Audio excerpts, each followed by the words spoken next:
کراچی کا پراسرار قتل، ایک سچے جرم کی کہانی۔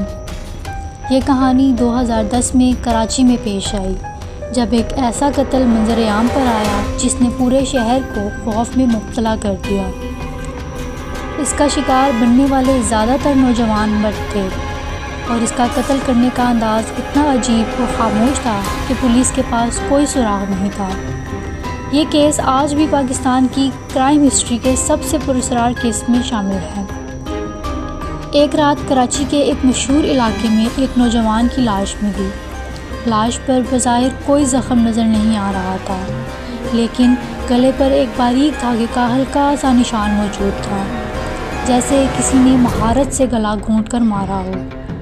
پولیس نے اسے ایک عام قتل سمجھا، لیکن جب چند دن بعد ایک اور نوجوان کی لاش ملی بالکل اسی انداز میں، تو معاملہ سنگین ہو گیا۔ یہ واقعات ایک کے بعد ایک پیش آنے لگے۔ چند ہفتوں میں 5 افراد کو اسی طریقے سے قتل کر دیا گیا۔ ہر مقتول کا گلا کسی باریک دھاگے سے گھونٹا گیا تھا، اور قاتل کسی بھی قسم کا سراغ چھوڑے بغیر فرار ہو جاتا تھا۔ ان قتلوں کے بعد کراچی میں خوف کی لہر دوڑ گئی۔ لوگ رات کو اکیلے نکلنے سے گھبرانے لگے، اور پولیس شدید دباؤ میں آ گئی۔ جب پولیس نے ان مقتولین کے بارے میں تحقیقات شروع کی تو ایک حیران کن حقیقت سامنے آئی۔ یہ تمام لوگ درمیانے طبقے سے تعلق رکھتے تھے، زیادہ تر طالب علم تھے، اور کسی بھی مجرمانہ سرگرمی میں ملوث نہیں تھے، نہ ہی ان کے آپس میں کوئی تعلق تھا۔ سب سے حیرت انگیز بات یہ تھی کہ کوئی گواہ سامنے نہیں آ رہا تھا۔ CCTV فوٹیج کا جائزہ لینے پر پولیس کو کچھ نہ ملا، کیونکہ تمام قتل گلیوں کے سنسان کونوں میں ہوئے تھے، جہاں کیمرے نہیں تھے۔ پولیس نے کئی مشتبہ افراد کو گرفتار کیا، مگر کوئی بھی اصل قاتل ثابت نہ ہو سکا۔ آخرکار ایک دن ایک چوکیدار نے پولیس کو بتایا کہ اس نے ایک مشکوک شخص کو رات کے وقت ایک نوجوان کے پیچھے جاتے دیکھا تھا۔ چوکیدار نے اس کا حلیہ بیان کیا: لمبا قد، دبلا پتلا جسم اور سائیکل پر سوار۔ پولیس نے اس بیان کی بنیاد پر علاقے میں مزید گشت شروع کر دی۔ چند دن بعد ایک مخبر کی اطلاع پر پولیس نے ایک ایسے شخص کو گرفتار کیا جو رات کے وقت مخصوص گلیوں میں نظر آتا تھا۔ جب اسے سختی سے پوچھا گیا تو اس نے ایک ایسا اعتراف کیا جس نے سب کے ہوش اڑا دیے۔ یہ شخص ایک سابقہ موچی تھا جو کئی سالوں سے کراچی کی گلیوں میں چھوٹے موٹے کام کرتا تھا۔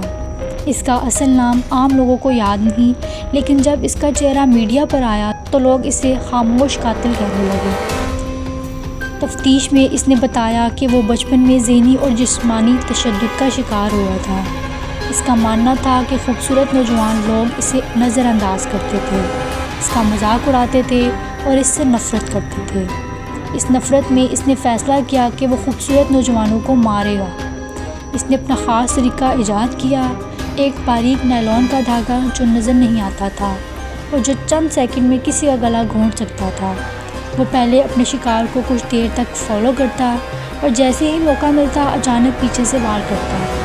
یہ سن کر پولیس افسران بھی حیران رہ گئے، اور کیسے ایک عام شخص اتنی چالاکی سے اتنے قتل کر سکتا تھا اور پکڑا نہیں جا سکتا تھا۔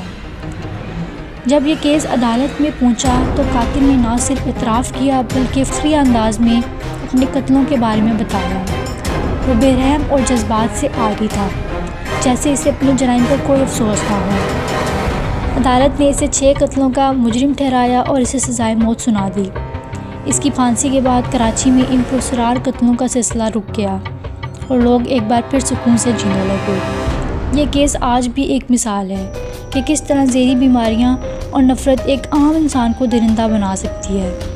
یہ ہمیں یہ بھی سکھاتا ہے کہ بعض اوقات سب سے زیادہ خطرناک مجرم وہ ہوتا ہے جو دیکھنے میں عام لگتے ہیں، مگر اندر سے ایک وحشی درندے ہوتے ہیں۔